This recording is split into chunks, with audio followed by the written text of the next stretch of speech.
Hello, everyone, and welcome back to our weekly podcast here at the Chamber of Commerce, where we are just looking at things happening in our community, advancements in the community, and talking about economy and what we can expect for the future. Today, we welcome Domenic Bravo from Visit Cheyenne. So, are you the one-armed bandit today? What's the deal, buddy? Yeah, had shoulder surgery on the 9th of September, um, tossing those giant cabers from the Highland Games. So got to be a little careful when it's raining. Maybe let them drop on the ground. So I thought maybe you were disrespectful to your wife, and this is how you end up in a sling. I know I'm much smarter than that. Well, I want to talk about a few things today, but for one of the first things I want to talk about, we have a bunch of development in hotels in Cheyenne, and over the past few years, we've had a lot of new hotels get built, so capacity's really going up. So I get asked often about where in the world are all the people coming to stay in these hotels. So can you talk a little bit about the new hotels coming online and what's kind of driven some of their desire to locate in Cheyenne? Yeah, for sure. So last July, we had two hotels come online that have added to our room availability. And with the two new ones that are over where the hitching post used to be, we'll get our community pretty close to a little over 3,000 rooms within Laramie County, which is really needed. Ultimately, we sit about 70% occupancy rate throughout the year, and that even includes kind of some of the slower times, mainly because we're just a diverse economy and we're also a major stopping point for almost anything when it comes to tourism. So ultimately, as we've seen that, I think we've had a lot of different developers approach us. We give them the data that we have, and they want to build that. I also think a lot of the work that you folks have done in regards to some of the development we have coming with the Sentinel and everything, and then also the construction on some of the things like the Meta data center. I mean, we have just a lot of need for those overnight rooms, both on the tourism sector and when it comes to construction and other things. So it's really, yeah, we're a great, diverse economic community that has really needed these rooms for a long time. I think we have a lot of VRBOs also in place. So it'll be a nice change to actually have a decent amount of hotel rooms available to us.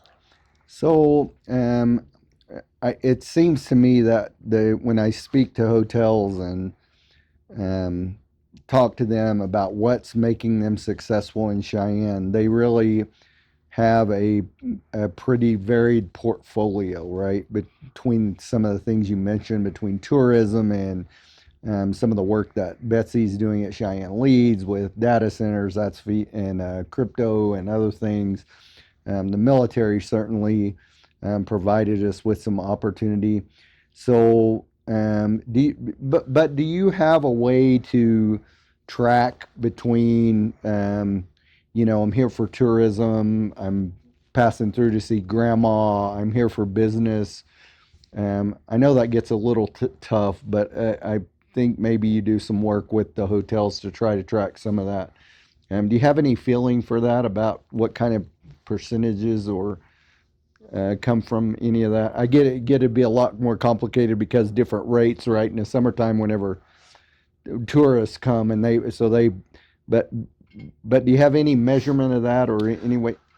So yeah, so we obviously a lot of our things, like the Star Report, is a self-reporting system, so we know how much is coming through occupancy, and then we ground truth that with our Datafy system, which is a dashboard that geofences everyone that comes in from different areas of town. So through that, we produce our annual report, which you can go on our website. It's the About Us section in the Cheyenne.org side of the house, and you can kind of get an idea of overnight stays, where they're coming from, what they're doing, what they're attending, and it puts it in the bucket. And I'm just guesstimating probably pretty close to the 60% range are visitors that stay specifically in our hotels, and it's usually about at least a 2-night stay, is what we are leveraging, and then we break it out into some more demographics like international, which is a decent sliver. I mean, we have a pretty decent sliver of international folks that come through. Um, and shockingly, it's not even really during the summer. It's almost the shoulder seasons that we have our international folks. But yeah, the annual report that we put out kind of gives you a good idea of that idea of visitors and overnight and where they're coming from and what they're doing in our community. So we one of the ironies that we're dealing with the Chamber of Commerce, but also chambers all over this nation right now, is kind of this division of thought about economy, which seems to be affecting us in some interesting ways. And so we've always known this, that everybody hates Congress, but they love their congressman.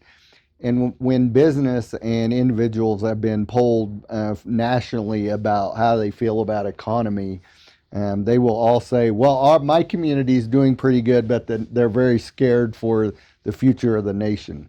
So there's some irony in some of that, because indicators are that actually business is doing pretty well across the country, and that should equate to,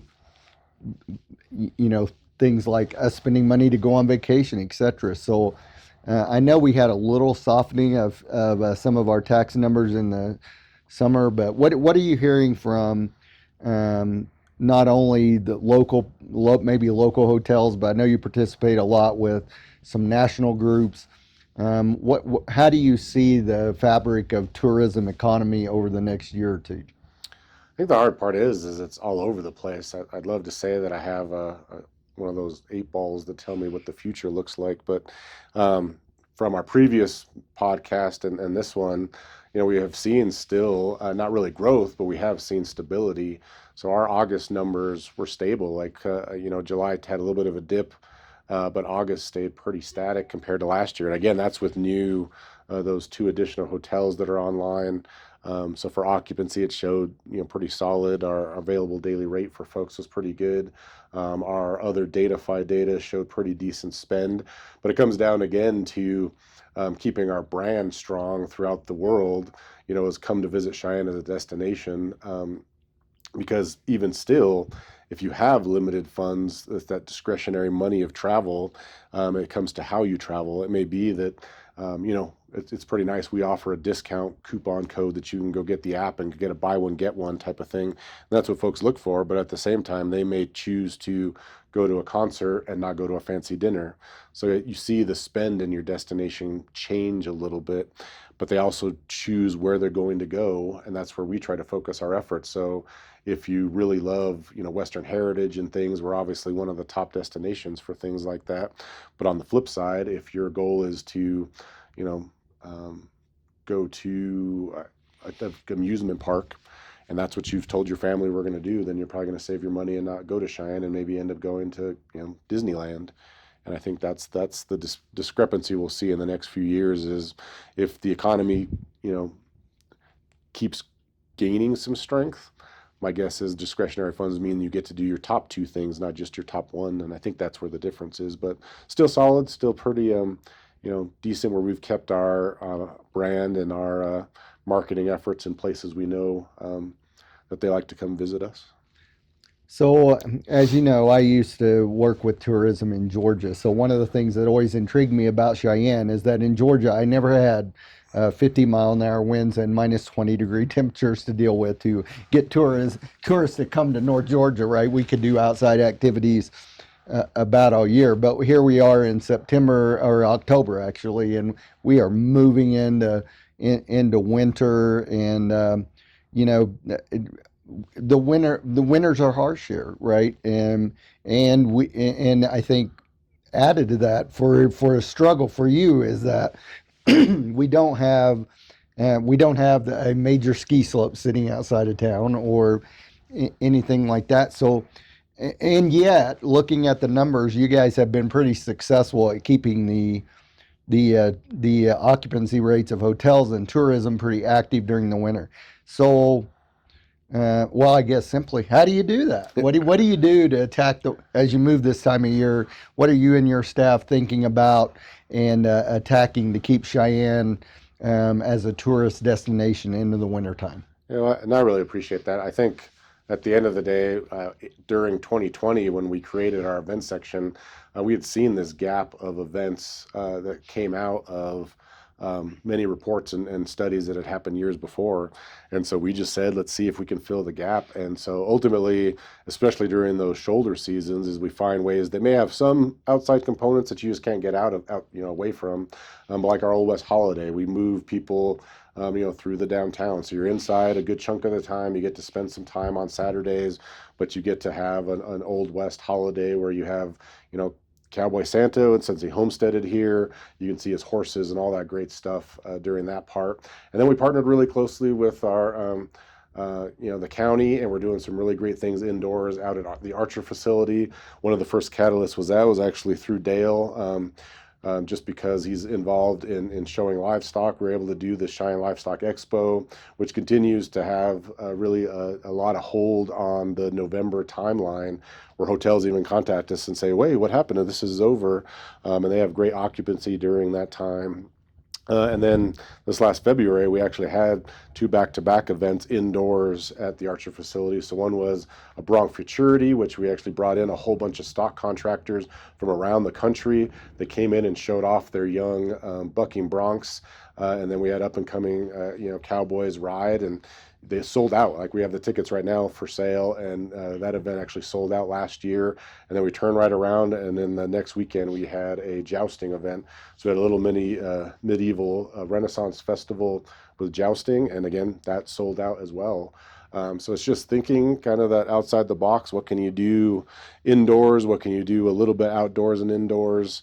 And really kind of push that. And I think that's one of the ways we'll just keep growing and providing things for our community. And then just to kind of top that layer, we try to then support all the other, big music venues that bring in concerts, and, our civic center and everyone else who's doing some really amazing things in that off season. We then just help uplift with marketing and support that we can for them. So when you come here for a weekend getaway, you're having a ton of fun in our beautiful community. So let me play devil's advocate with you a minute, and be an againer in the community, and I get you like you to respond to it, right? So, I'm hearing that, and by the way, I'd like to come to the jousting thing. I was not able to go last year, but that sounds really cool. Um, but if I am a business in Cheyenne, I am a retail store in the community, I am a restaurant in the community, and I hear that and I say, well, that's great. You get people to uh, d- drive up from Denver or Fort Collins or wherever and go to the event, and they probably stay in a hotel, and so they get a little bite of the apple. um, but really, what does that mean to me? um, so what would you tell me if I was one of those folks? Well, I think, again, I mean, the hopeful, I think uh, maybe the first year it's not as impactful as hopefully years afterwards, because then it's coming. It's kind of like Cheyenne Frontier Days. You hope that during the parades, businesses downtown are leveraging having that many people in their area, sitting at a curb, that maybe they have sidewalk sales and those types of things. So our goal is, if we get the people here, and we'll also help businesses in thinking about those outside the box ideas. But if they're here and you're having like a holiday sale, or February when we brought them for the jousting, what a fun thing. It was pretty close to the Valentine's Day stuff. You could probably do like this cool medieval, Valentine's Day sale, and you would have brought in a whole new group of folks that had never been into your store. So it's really making sure that the businesses know that we're trying to bring these events and bring people, and once they're here, for the businesses to then thrive, is to leverage the fact that they have kind of a captured audience. Because again, they got to go eat, they definitely want to do some shopping. How do you get them into your store? So there's some micro marketing components that can play into that. And we'll do everything we can to cross promote and cross pollinate, so folks get out there. So if they partner with us, we'll make sure that folks get that info. But I would definitely say, you know, most of the businesses interact with us through our website and our event calendar. But at the end of the day, hopefully they're seeing all the different things that are coming. I think it's one of the biggest disconnects in tourism around the country. I always notice this when in Georgia and Oklahoma, where I ran tourism, is that look, I I can I can get people into the community, but not me, not you, not anybody else can take it from there, right? Our job is to, or your job here is to get folks into the community, but businesses need to have a clear understanding of the great power and opportunity that offers them, right? To take that to the next level is like, how do they interact with you and support you to be able to say, okay, well, come to my you're staying right down the street from my restaurant, come and eat, run a special, do other things that what could get folks in the door. um, I think we don't always take advantage, and I mean, as the business community, we don't always take advantage of kind of this next level spending that these people bring as opportunity to our community. And sometimes we just don't think about it, right? and Well, and we need to think about that, is that this creates an opportunity for us. How am I going to get my business to take advantage of it, and to make it a benefit for me? I know that I mean, you just told us that you would definitely help with that. I think we will help with that at the chamber if you want some ideas on how to do that. well, I think it's hard. I mean, I think traditional, like I think of my dad who had owned his own construction business for years. It's one of those things that when you start your business, you have all this knowledge. Like he's a general contractor, he knows how to build stuff, but he didn't go to school to do marketing 101. I mean, and part of a business plan for pretty much any entity of, whether it's a restaurant, a bar, a retail store, that communication marketing plan is probably one of the most critical pieces, because it's just exactly what you said, is once you have someone here, how are you getting your brand out there? How are folks seeing it? Because even at the most simplistic level, there's some folks that just get it just organically. Like I think about, Durbar. There's not a time that I don't see something on Facebook where it's like, "Hey, we're open on Christmas." It's like, well, that's kind of cool. I kind of want to go eat some Durbar on Christmas. I mean, Yeah. and it's one of those things that if an entity realizes that they just have to fold that into, even if it's a simple social media plan that they get an intern to help them with, that it gets them to that next level. Because of course they're having to deal with all the other hard parts, revenue, employees. The last thing they think about is that marketing component, but that's how you get people in your store and do your business, spending money where they need to. So yeah, I'm glad. And I think, like you said, pretty much every economic entity will help where we can, but even that we can only barely crack the surface. I think a lot of businesses can find a lot of information in that marketing plan side out there in the mainstream. So So you talked about the it's coming, the hotels are coming along nicely, have some nice inventory, a lot of different, a pretty good variety of hotels, depending on where your price point is and what kind of environment you want to stay in, whether you're a family or individuals. I think on restaurants we do pretty good. We've had some neat kind of hometown restaurants pop up and some offer some pretty unique opportunities in the community. So we got have some good there. But what do you need from a facilities or an inventory standpoint from the community? Where are we missing it for providing opportunities for tourism? I mean, are we short? Um, Maybe inventory and added draw for rail. There's certainly a lot of people that come here for rail. Are we short facilities to do things like I forget what you call it, but the Bronc event that you did in the wintertime? Where, where do we lack facilities that the community needs to be looking at into the future to increase this tourism business within our community, do you think? we pretty much stole all the ideas out of my mouth. So I mean, obviously indoor facilities that can house large groups is substantial. I mean, obviously we have Little America from a conference standpoint, which is great. The difficulty that we run into is just inventory of rooms around that area. So we try to be innovative. So we have our trolleys and 36 passenger bus, and we just recently got a fairly inexpensive van. So we're trying to come up with every transportation mechanism we can that would be able to pull people into an area like that. But if we had, a sporting facility, I know there's a group working on some indoor, youth sport facilities, which is great. If we could actually have, 24/7 a covered dirt arena, like we do, we could have a rodeo every night out there. I mean, of course, take some money and some sponsorship, but you could have rodeo events at a large scale going out at Archer if we had a fully covered facility, because it just comes down to that. I mean, folks will come out as long as the roads are open. You can get regionally a decent amount of folks coming out to visit you and staying and making sure you can get that. And then it'd be great to have a more of a downtown hotel presence.